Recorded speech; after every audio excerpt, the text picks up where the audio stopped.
பிறந்து தியாகியாக ஆனாரு. பாசத்திலும் நேசத்திலும் ஐயா மனசு பாலாரு. அந்த விடுதலைக்கு பாடுபட்டு தெய்வமாக ஆனாரு.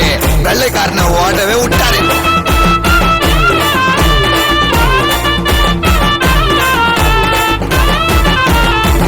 ஏழை கண்ணக மேல காட்டினாரு பாசத்தை, உயிரா நினைச்சாரு நாம வாழும் தேசத்தை. ஐயாவின் தியாகத்துக்கு எதுவும் இல்ல ஈடு, கொண்டாட மறந்து போச்சு இப்ப நம்ம நாடு. அந்த கால பாரதமே யாதவரின் ராஜ்யம், இப்ப நம்ம வாழ்க்கை தானே ஒண்ணுமில்ல பூஜ்யம். எல்லாருமே மதிக்கணும், தெய்வமாக துதிக்கணும். அழகுமுத்து கோனாரு சில மதுரையில உதிக்கணும். வீரம் நிறைஞ்சவரா அழகுமுத்து கோனாரு, வெள்ள காரணத்தா விரட்டி அடிக்க போனாரு. காட்டா குலராச கோபால வம்சனா, கண்ணன போல தாங்க பிறந்தாரு அம்சமா. வீரத்துக்கு வீர அவரை போல இல்ல யாரும், சிங்க கூட எதிர வந்தா பயந்து ஓடு தூரம். நாட்டை காக்க வந்தா